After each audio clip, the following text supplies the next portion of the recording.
Hello friends. आज की इस वीडियो में हम इंडियन पॉलिटी सीरीज़ का पार्ट 15 देखेंगे। इस सीरीज़ में हम पॉलिटी के एनसीईआरटी के वन लाइनर फैक्ट्स और important previous year questions discuss कर रहे हैं। आज का हमारा टॉपिक है स्टेट लेजिस्लेटिव असेंबली और लेजिस्लेटिव काउंसिल, विधानसभा और विधान परिषद। इस क्वेश्चन की जो ये वीडियो है, इसका पीडीएफ अगर चाहिए तो टेलीग्राम चैनल से आप ले सकते हैं। चलिए शुरू करते हैं। How many states have by cameral legislature, मतलब दो सदन किस किस राज्य में है। दो सदन कौन से? विधानसभा और विधान परिषद। किन राज्यों में है? बिहार, आंध्र प्रदेश, महाराष्ट्र, तेलंगाना, कर्नाटका, उत्तर प्रदेश। नेक्स्ट देखते हैं, what comprise the state legislature.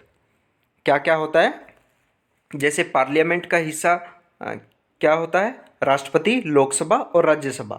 ऐसे ही स्टेट लेजिस्लेचर का हिस्सा कौन होता है? गवर्नर, विधानसभा, विधान परिषद। और विधान परिषद केवल उसी केस में जहाँ दो सदन हैं। जहाँ एक सदन है वहाँ गवर्नर और विधानसभा। नेक्स्ट देखते हैं, which article empower the parliament to creation और abolition of legislative council in the state. किसी भी राज्य में विधान परिषद को बनाने और जहाँ विधान परिषद है उसे ख़त्म करने की पावर जो पार्लियामेंट के पास है, ये कौन से आर्टिकल के तहत है? आर्टिकल 169। कौन सा आर्टिकल? आर्टिकल 169। लेकिन पार्लियामेंट की अपनी मर्जी से नहीं कर सकते। जब तक विधानसभा एक रेजोल्यूशन पास नहीं करेगी विधान परिषद को बनाने या विधान परिषद को ख़त्म करने के लिए, तब तक पार्लियामेंट अपनी मर्जी से नहीं कर सकता। नेक्स्ट देखते हैं, any resolution provide for the creation of state legislative council to be passed by state legislative assembly by which majority। अच्छा, जो रिजोल्यूशन जो होगा, जो विधान परिषद को बनाने या ख़त्म करने के लिए विधानसभा पास करेगी, तो वो किस मेजोरिटी से होना चाहिए? स्पेशल मेजोरिटी से। स्पेशल मेजोरिटी से मतलब है कि जो टोटल सदन के मेंबर हैं विधान परिषद के विधानसभा के जो मेंबर हैं उनका हाफ प्लस में जितने लोग उस दिन प्रेजेंट हैं और वोटिंग कर रहे हैं उसका 2/3। ठीक है, समझ गए? स्पेशल मेजोरिटी जो प्रेजेंट है और वोटिंग कर रहे हैं उनका तो 2/3 मेंबर्स फेवर में वोट करें और वो 2/3 भी मेंबर टोटल सदन के मेंबरशिप के 50% होने चाहिए। ठीक है। Next question, the maximum strength of state legislative council is fixed at. कितनी होगी विधान परिषद के मैक्सिमम स्ट्रेंथ कितनी होगी? 1/3 of strength of legislative assembly, विधानसभा के 1/3। नेक्स्ट देखते हैं, how many members of the legislative council are be elected by governor. यहाँ नॉमिनेटेड आएगा, नॉमिनेटेड बाय गवर्नर। कितने होते हैं? 1/6 मेंबर। कितने member? 1/6 member. Next question, what is the tenure of state legislative council for state. इसमें member आएगा, state legislative council के जो मेंबर होते हैं उनका कितना टेन्योर होता है? 6 साल होता है। कितना? 6 साल। क्योंकि स्टेट लेजिस्लेटिव काउंसिल भी एक परमानेंट चैम्बर होता है। जैसे हमारा राज्यसभा है वो परमानेंट हाउस है, ऐसे ही जो विधान परिषद है ये भी परमानेंट हाउस है। लेकिन जो इनके मेंबर हैं वो हर 6 साल बाद 1/3 मेंबर, हर दूसरे साल 1/3 मेंबर रिटायर होते रहते हैं और एक मेंबर 6 साल के लिए इलेक्ट होता है। नेक्स्ट देखते हैं, what is the minimum strength of state legislative assembly. जो हमारे विधानसभा हैं इसकी मिनिमम स्ट्रेंथ कितनी है? 60 मेंबर्स। और कौन से आर्टिकल में? आर्टिकल 170 में। और मैक्सिमम स्ट्रेंथ कितनी है? 500। लेकिन एक्सेप्शन है, गोवा जहाँ पर 60 मेंबर है, गोवा में 60 मेंबर है, गोवा में 40 मेंबर्स हैं और मिजोरम में 40 मेंबर्स हैं और सिक्किम में 32 मेंबर्स हैं। नेक्स्ट क्वेश्चन देखते हैं, what is the maximum strength of state legislative assembly. जो मैक्सिमम स्ट्रेंथ है कितनी होगी? 500 मेंबर्स। नेक्स्ट क्वेश्चन देखते हैं, is there any provision for a joint sitting between the two house of state legislature. नहीं, कोई जॉइंट सीटिंग नहीं है। जैसे हमारे केंद्र में राज्यसभा और लोकसभा के बीच में अगर किसी बिल को लेकर के मतभेद होता था तो वहाँ जॉइंट सीटिंग होती थी। ऐसा राज्यों के केस में नहीं है। नेक्स्ट देखते हैं, which article of the constitution provide for the disqualification of the membership for the state legislature. कौन सा आर्टिकल? आर्टिकल 191। और ये डिस्क्वालिफिकेशन को किसके पास है अथॉरिटी डिस्क्वालीफाई करने की? गवर्नर के पास। गवर्नर डिस्क्वालीफाई करेंगे इस आर्टिकल के अंडर, और वो भी जो इलेक्शन कमीशन है उसके कंसल्टेशन से। ठीक है, नेक्स्ट देखते हैं, who is the chairman of state legislative council. कौन होता है चेयरमैन? जो स्टेट लेजिस्लेटिव काउंसिल के मेंबर होते हैं उन्हीं के बीच से मेंबर खुद चुनते हैं, चेयरमैन को भी और डिप्टी चेयरमैन को भी।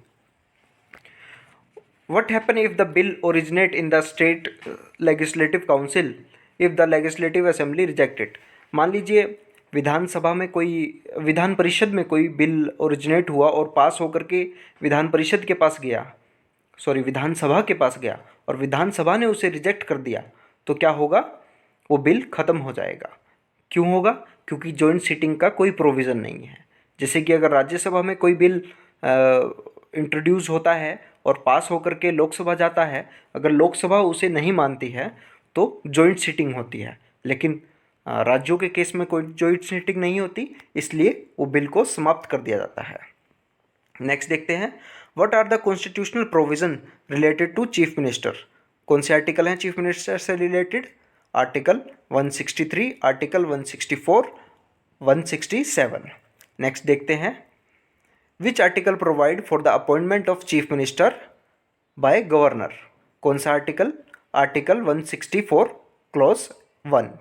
नेक्स्ट देखते हैं, which article provide for the state council of minister to aid and advise governor. कौन सा आर्टिकल है? आर्टिकल 163। नेक्स्ट देखते हैं, for what duration can a state legislature council hold an ordinary bill for the first intense.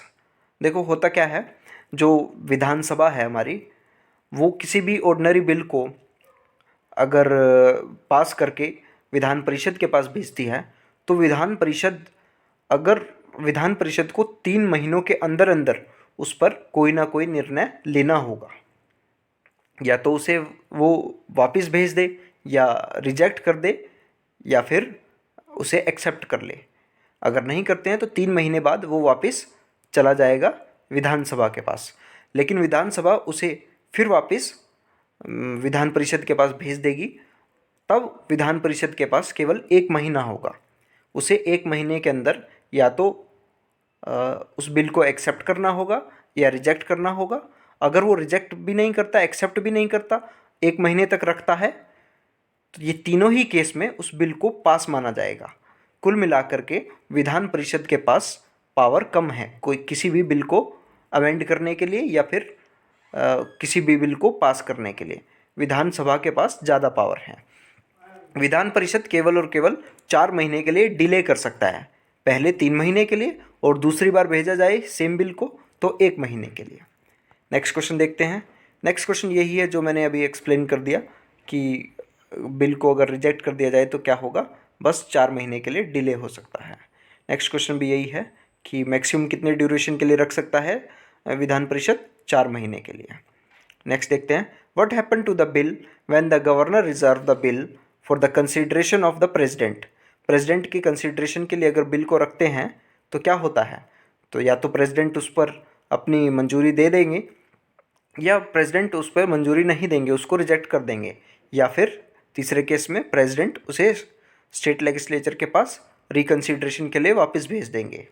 और अगर state legislature उस bill को reconsider करके 6 महीने में ही राष्ट्रपति को वापस सौंपती है तो राष्ट्रपति पर कोई दबाव नहीं है, ऑब्लिगेशन नहीं है कि वो उस बिल को वो पास कर दे।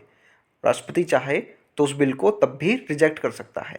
जैसा कि उसमें हमारे केंद्र में अगर पार्लियामेंट बिल को दोबारा भेजती है तो राष्ट्रपति को ज़रूर उस बिल को पास करना ही पड़ता है, लेकिन राज्यों के केस में ऐसा नहीं है। नेक्स्ट देखते हैं, how many member of the state legislative council are elected? 5/6, क्योंकि 1/6 मेंबर जो हैं वो गवर्नर नॉमिनेट करते हैं। नेक्स्ट देखते हैं, state legislative council can not be dissolve as a permanent house like Rajya Sabha but can be abolish by the resolution pass by state legislative assembly by special majority under which article. कौन से article के अंदर?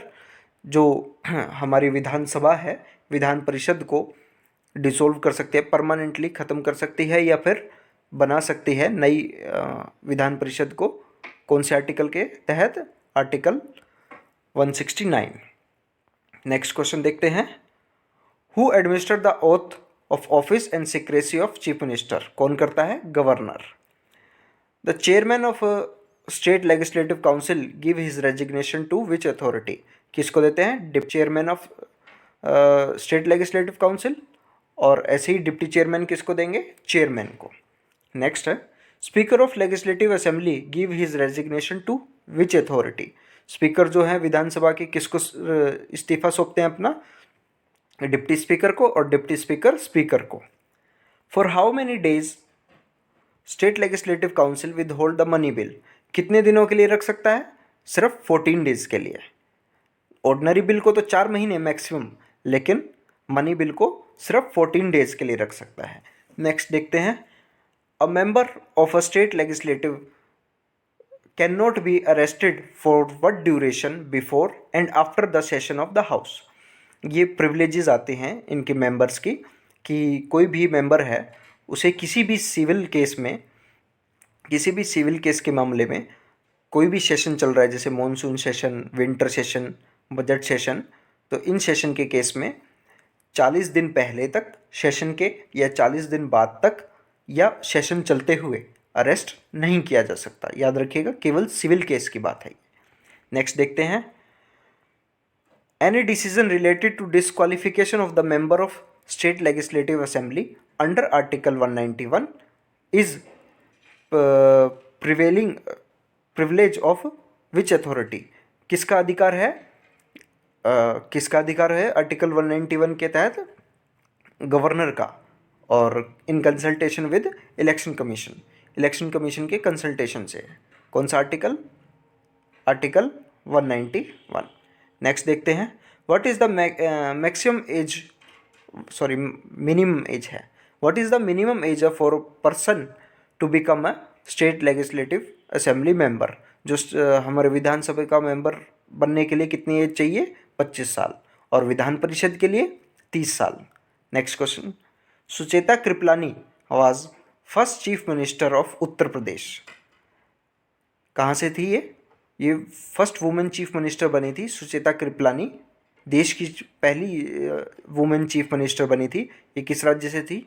उत्तर प्रदेश की CM बनी थी। कब? 1963 से 1967। Next देखते हैं। Which article define the duty of chief minister? Article 167। Next question देखते हैं। What is the tenure of office of chief minister. Chief minister का टेन्योर कितना है? ये कोई भी फिक्स नहीं है। गवर्नर के प्लेजर पर ही वो ऑफिस में रहते हैं। लेकिन गवर्नर के प्लेजर का मतलब ये नहीं है कि गवर्नर कब मर्जी हटा दे। जब तक मेजोरिटी है उनकी विधानसभा में, तब तक वो रहेंगे। नेक्स्ट देखते हैं। The state council of minister are appointed by which authority. कौन अपॉइंट करता है? Governor, on the advice of chief minister. Next देखते हैं। Who alloted and reshuffle the portfolio among the state council of minister.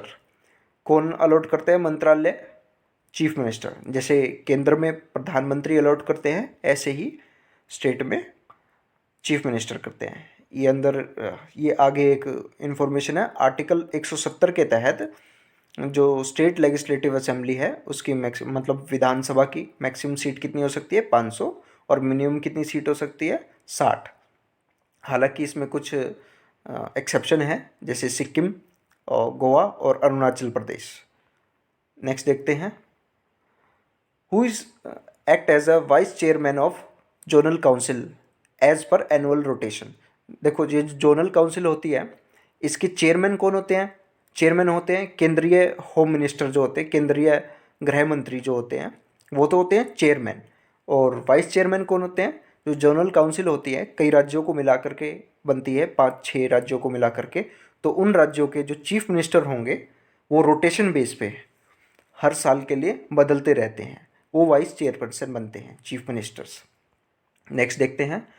Next एक fact है, कोई भी constitution में अमेंड करना हो कुछ भी, तो उस अमेंडमेंट को कभी भी स्टेट लेजिस्लेशन में नहीं किया जा सकता, शुरू नहीं किया जा सकता। केवल और केवल पार्लियामेंट का अधिकार है हमारे संविधान में संशोधन का। ठीक है, नेक्स्ट ये लिस्ट है स्टेट की और उनके मेंबर की स्ट्रेंथ की, कितने उनकी विधानसभा की स्ट्रेंथ होगी, कितने मेंबर। सबसे ज़्यादा उत्तर प्रदेश में है 403 सीट्स। फिर उसके बाद है वेस्ट बंगाल में, 294। फिर उसके बाद महाराष्ट्र 288। फिर बिहार में है, बिहार में कितना है, 243 है। ठीक है, ये देख लीजिएगा। आगे है इम्पोर्टेंट आर्टिकल्स हैं स्टेट लेजिस्लेचर से रिलेटेड, आर्टिकल 168 से शुरू होकर के आगे तक है। आर्टिकल 200 जैसे एसेंट टू बिल है। आर्टिकल 201 है bill reserve for consideration of president. इस तरह ये आर्टिकल है, ये आप देख लीजिएगा। तो गाइज़ यही था आज की वीडियो में। पीडीएफ डाउनलोड करने के लिए टेलीग्राम चैनल को ज्वाइन कर लीजिएगा, और वीडियो अच्छी लगे तो प्लीज़ वीडियो को लाइक कीजिएगा, अपने दोस्तों के साथ शेयर कीजिएगा। Thank you guys, thanks for watching, thank you.